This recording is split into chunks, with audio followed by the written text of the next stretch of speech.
And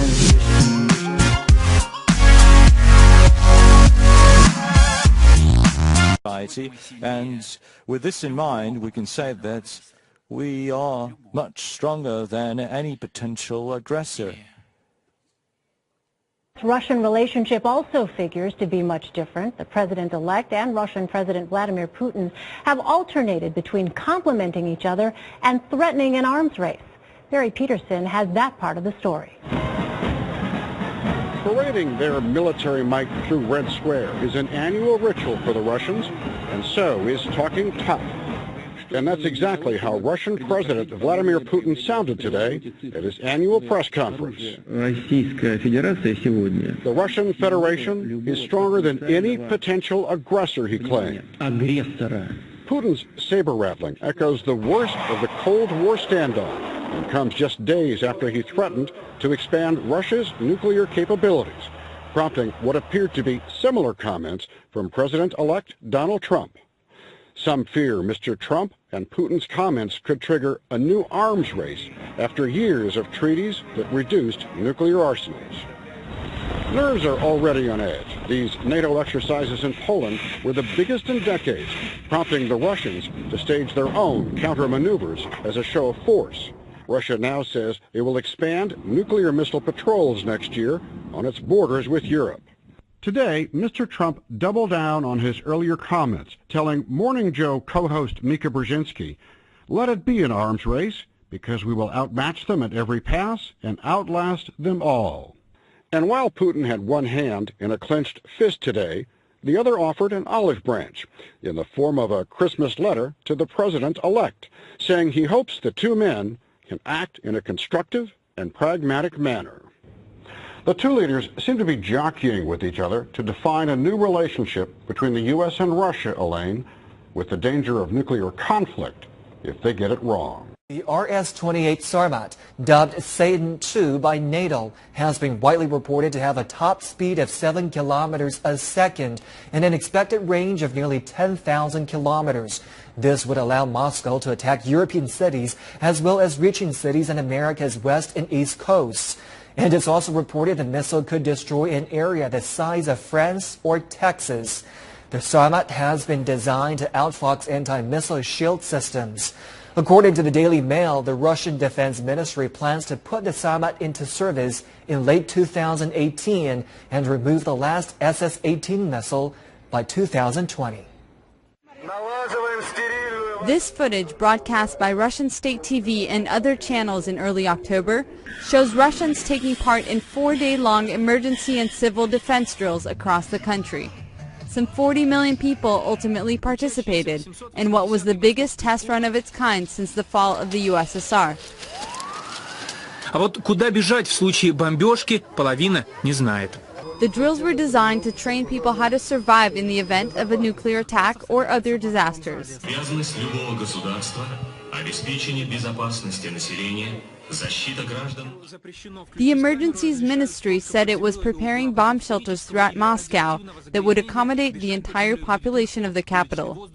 Осматривают все подземные помещения, они подойдут, чтобы переждать налеты.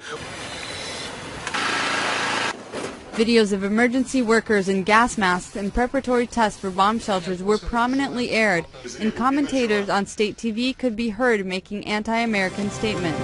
России надоело высокомерное американское вранье. Уже известного достаточно, чтобы почувствовать новую атмосферу ожесточенности. Observers say the Kremlin's underlying goal of this kind of saber-rattling is to reinforce Russia's stature as a nuclear superpower on par with the U.S. and to distract from an economic recession.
But Secretary Kerry's trying to get a stand down of the Syrian and Russian Air Force, and if he's successful, that would be a good thing.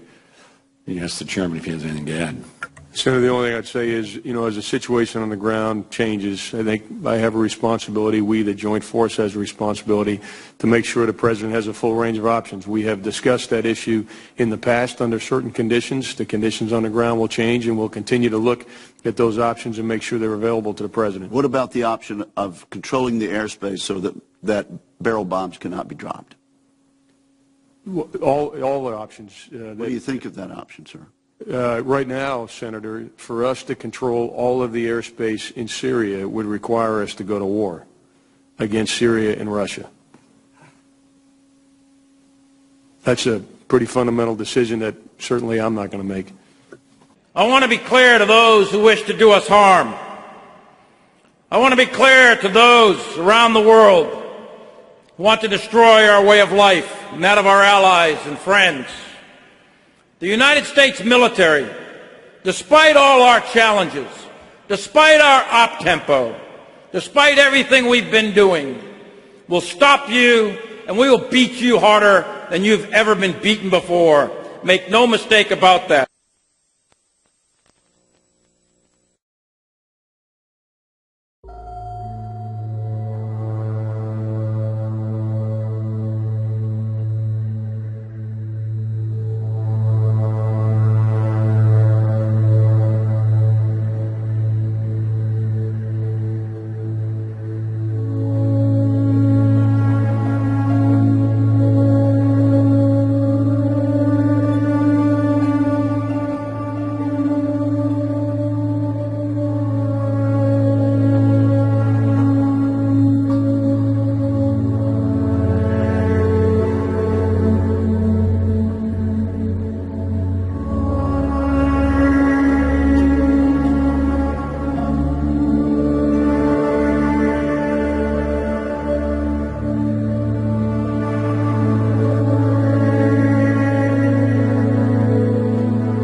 In the 1950s, the U.S. detonated more than 100 nuclear devices at the Yucca Flats test site in Nevada, 65 miles northwest of Las Vegas.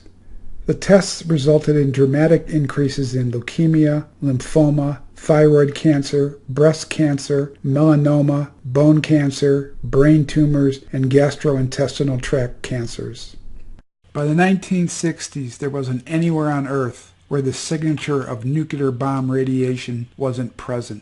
According to the National Cancer Institute, nuclear tests in the 1950s and 1960s exposed 160 million Americans to iodine-131 fallout. A study by the Institute concluded 70% of thyroid cancers are attributed to the tests. According to a press release by the National Nuclear Safety Administration, earlier this month, 2 Air Force B-2 bombers dropped fake nukes in the Nevada desert. The bombs were dummy variants of the B-61, a nuclear bomb that's been in the U.S. arsenal since the 1960s. Brigadier General Michael Lutton said the B-61 is a critical element of the U.S. nuclear triad. The Sandia and Los Alamos National Laboratories worked together on the B-61 assemblies manufactured at the Kansas City National Security Campus and assembled at the Pantex plant in Amarillo, Texas. Russia voiced concerns about the nuke upgrade. The Russian Foreign Ministry believes the B-61 modifications make it more likely the U.S. will use nuclear weapons during a future conflict. In response to the provocative test, Russia announced a suspension of cooperation with the U.S. in the nuclear and energy sectors. Russia's deputy foreign minister told RT Russia is planning to modernize its nuclear weapons stockpile. In response to the provocative test, Russia announced a suspension of cooperation with the U.S. in the nuclear and energy sectors. The Russian deputy foreign minister told RT Russia is planning to modernize its nuclear weapons stockpile. On October 3rd, Russian President Vladimir Putin said his country has decided to withdraw from a landmark nuclear security agreement. Putin said the move was a response to the deterioration of relations between Moscow and Washington and what he called a radically changed environment. The U.S. has imposed sanctions on Russia, accusing it of interfering in Ukraine, most notably in Crimea. In March 2014, the people of Crimea voted to join the Russian Federation after a U.S. State Department-sponsored coup overthrew the government of Ukraine. The post-coup government is fiercely nationalistic and neo-fascist and continues to wage war against ethnic Russians in eastern Ukraine. Russia also opposes a U.S. and NATO missile defense system on its border with Poland.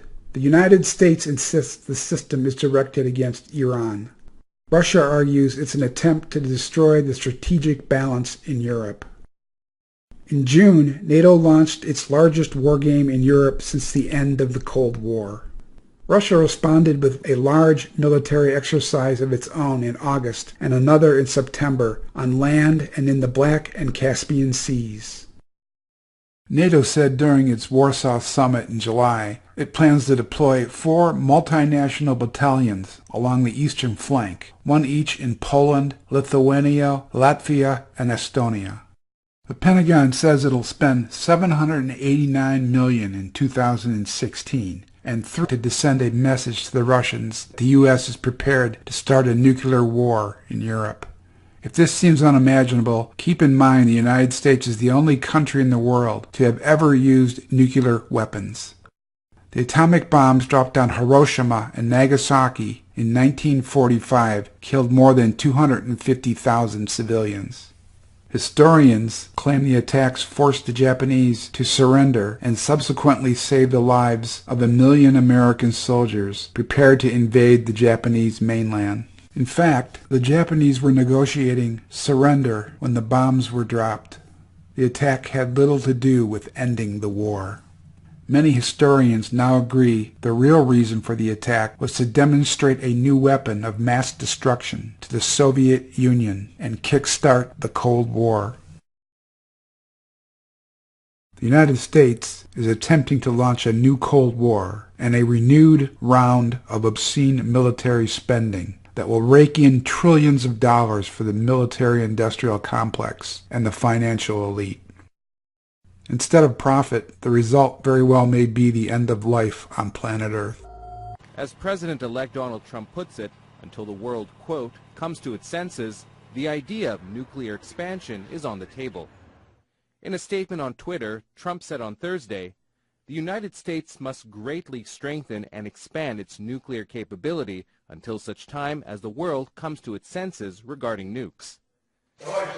The remarks seem to echo what Russian President Vladimir Putin, whose government has indicated it's willing to work with the incoming Trump administration, said earlier in the day. We need to strengthen the military potential of strategic nuclear forces, especially with missile complexes that can reliably penetrate any existing and prospective missile defense systems. It's not the first time Trump has focused on the issue of nuclear weapons this year. During the presidential debates, he said it was a far more important issue than global warming. We are not keeping up with other countries. I would like everybody to end it, just get rid of it, but I would certainly not do first strike. I think that once the nuclear alternative happens, it's over. At the same time, we have to be prepared. I can't take anything off the table. If the president gave the order, we had to launch the missiles. Trump's position on nuclear weapons and temperament was the focus of attacks by his political rival Hillary Clinton this past year, in ads and speeches questioning his credibility. Imagine him in the Oval Office facing a real crisis. A man you can bait with a tweet is not a man we can trust with nuclear weapons. Now that Trump has won the election, that point is basically moot. The current Obama administration says it doesn't share Trump's view and points to its efforts to reduce nuclear stockpiles, including the New START treaty signed with Russia and the international agreement with Iran to stop its nuclear program.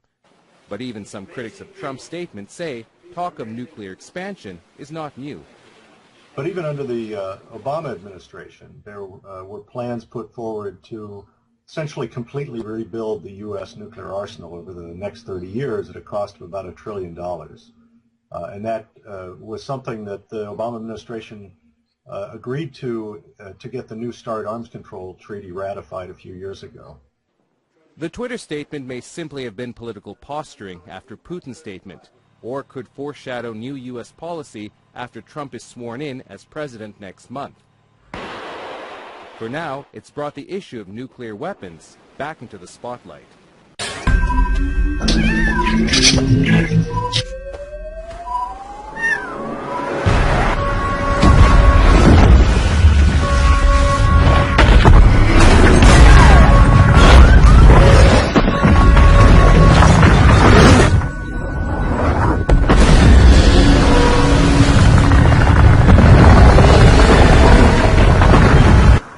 If you ask me if I believe in Jesus, the answer is yes.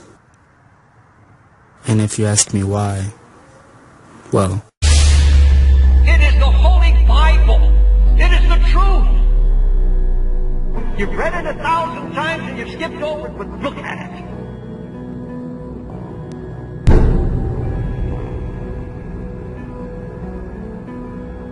I'm going to ask you again.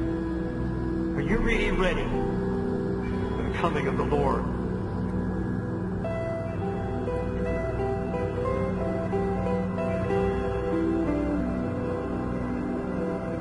Hey Elijah, how's it going?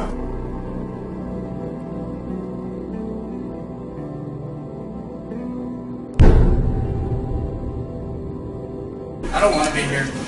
This is just GQ. My mom forced me to come here. I know, my mom did too. It's whatever though. Hold on now.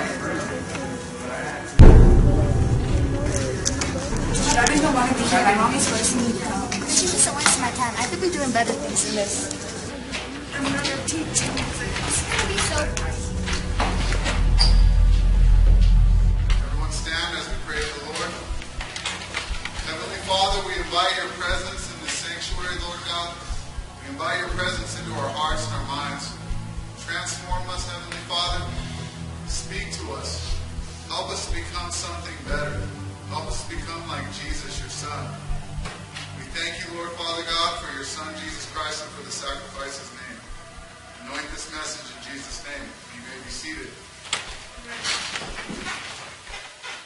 In the book of Joel, chapter 2, the Lord tells us to blow the trumpet in Zion and sound an alarm in my holy mountain. Let all the inhabitants of the land tremble, for the day of the Lord is coming, for it is at hand. And what God's asking us is to sound an alarm in our own hearts and minds, because we better be ready.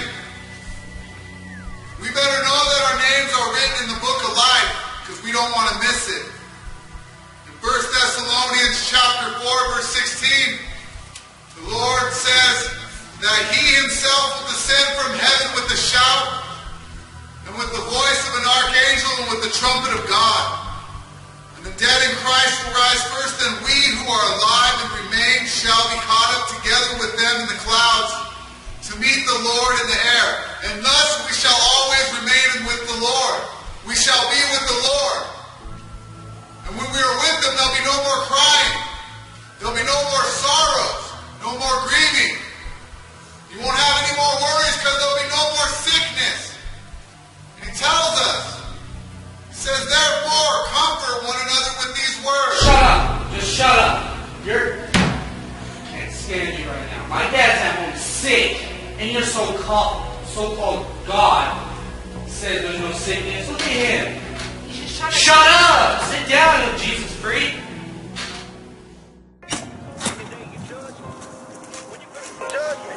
You can't run away from judgment.